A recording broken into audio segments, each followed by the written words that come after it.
आर्यमा स्वामी पितरों को लेकर आए, पृथ्वी पर लाकर छोड़ा। भगवान शंकर के सामने जाकर आर्यमा स्वामी ने कहा, बाबा भोलेनाथ, शंभु त्रिकालदर्शी कैलाशी अविनाशी है शिव, कृपा करिए। शंकर भगवान ने पूछा, क्या बात है आर्यमा? आर्यमा क्या हुआ? आर्यमा स्वामी ने कहा, बाबा भोलेनाथ, 16 दिन पितरों के पूर्ण हो जाएंगे। अमावस्या के दिन पितर अपने अपने पितृलोक में चले जाएंगे। सारे पितर पितृलोक में पहुंच जाएंगे। आर्यमा स्वामी कहते हैं, प्रभु हे शिव शंकर, हे ओघड़दानी, हे भोलेनाथ, हे त्रिकालदर्शी कैलाशी अविनाशी, आपसे निवेदन है, 16 दिन श्राद्ध के पितृ रहते हैं पृथ्वी पर। आखिरी में अमावस्या के दिन ये अपने घर को जाते हैं। बाबा, इनमें से कई पितर ऐसे हैं जिनको भोजन नहीं मिल पाता। कोई एक साधन ऐसा बता दो शंकर भगवान, कोई एक साधन ऐसा बता दो भोलेनाथ कि अगर 16 दिन पितरों की कोई गलती भी हो गई हो, पितरों को भाग भी ना मिला हो, पितरों का अपमान भी हो गया हो, तो आखिरी दिन ऐसा कोई उपाय बता दिया जाए, आखिरी दिन ऐसा कुछ कर दिया जाए जिससे सारे पितर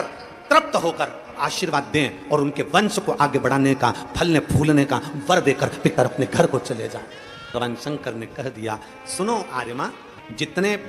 पितर आप पितृलोक में वापस लेकर जाओगे, अगर वो पितरों का नियम है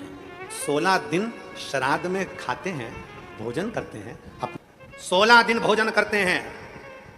अमावस्या के दिन इन पितरों को आप नदी, तालाब, बावड़ी, कुआं, सरोवर, जो पानी का स्थान हो, कोई नदी हो, कोई तालाब हो, कोई बावड़ी हो, कोई कुआं हो, कोई सरोवर हो, ये सारे पितर वहां पानी पीने के लिए आते हैं। तो सुनो आर्यमा स्वामी, अगर संसार में रहने वाला मनुष्य पितृपक्ष की अमावस्या को, पितृ मोक्ष अमावस्या को, जो कि कल 2 अक्टूबर की है, पितृपक्ष अमावस्या के दिन प्रदोष के समय पर,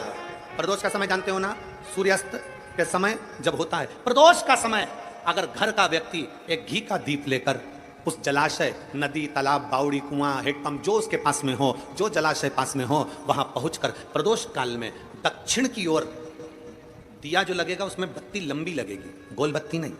वो बाती घी के दिए में रखकर बाती का मुख दक्षिण का कर कर अगर दीप प्रज्वलित किया जाता है तो वो घर के पितर कभी बद्दुआ नहीं देते, उन पितर आशीर्वाद देकर ही जाते हैं। हमसे अगर अपमान हो गया, भोजन ना करा पाए, भाग ना दे पाए, कुछ तकलीफ हो गई, कोई कष्ट आ गया, हम हमारे पूर्वजों को नहीं पूछ पाए, तो पितृ मोक्ष अमावस्या के दिन मतलब कल 2 अक्टूबर को शाम के समय प्रदोष काल में अपने पास में जो नदी हो, अपने पास में जो बावड़ी हो, अपने पास में जो कुआं हो, अपने पास में जो हापसी हो, अपने पास में जो हो तुम्हारे नजदीक में, और अगर कुआं, बावड़ी, हापसी, तालाब कुछ भी नहीं हो तो पीपल का पेड़ या बट वृक्ष या पीपल का वृक्ष या बेलपत्री का वृक्ष, इसके नीचे अगर तालाब, नदी, कुआं, बावड़ी नहीं है तो उस